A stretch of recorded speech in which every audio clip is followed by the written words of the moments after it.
தலைவர் பேசுறப்ப குறுக்க பேசாதீங்க. அவர் தான் தலைவராங்கிறது தான் எங்க பிராது. முதல்ல அதை பத்தி பேசுவோமா? என்னப்பா ஊர் ஜனங்கள்லாம் முடிவு பண்ணி எனக்கு கொடுத்த பதவி இது. நீ என்ன அசிங்கப்படுத்துறதா நினைச்சு ஊர் ஜனங்களை எல்லாம் இப்ப அசிங்கப்படுத்திட்டு இருக்கிறியா? என்ன பாத்துக்கிட்டு இருக்கிறீங்க? இதெல்லாம் நீங்க தான் கேட்கணும். உங்க முடிவை குறை சொல்லிட்டு இருக்காங்க. இதெல்லாம் உங்களுக்கு தெரியலையா? இப்ப நான் சொன்னதான் உங்களுக்கு எல்லாம் புரியுமா என்ன? கதிரு, இப்படி எல்லாம் பேசாதப்பா. நீ பண்ண அராஜகத்தினாலதான் உங்க அம்மா கிட்ட இருந்து தலைவர் பதவி இவருக்கு போச்சு. இப்ப திரும்பவும் வந்து அராஜகமா பேசினா எப்படிப்பா? கதிரு இப்ப என்ன அராஜகமா பேசிட்டான் சொல்லுங்க. இப்போ கதிரு என்ன அராஜகமா பேசிட்டாங்கற? என்ன ராஜேஸ்வரி அம்மா, ஊர் கூடி இருக்கும் போது தலைவரை பேச விடாம பண்றது உங்களுக்கு அராஜகமா தெரியலையா? நியாயத்தை கேட்கறதும் இப்ப உங்களுக்கு அராஜகமா தெரியுதா? நல்லா இருக்கு.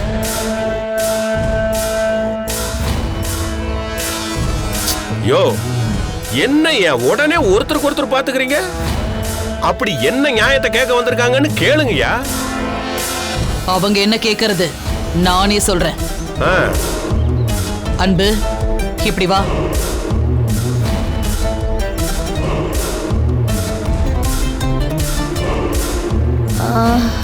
அன்பு, அத்தை கூப்பிடுறாங்கல்ல, வா.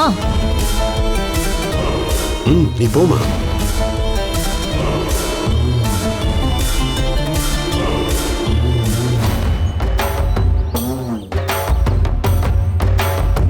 இது யாருன்னு தெரியுதா? என்னோட மருமக, கதிரோட பொண்டாட்டி. எல்லாருக்கும் அடையாளம் தெரியுதுல்ல? இந்த பொண்ணோட வாழ்க்கை என் பையனால கெட்டு போச்சுன்னு சொல்லிதானே தலைவர் பதவிய என்கிட்ட இருந்து புடுங்குனீங்க.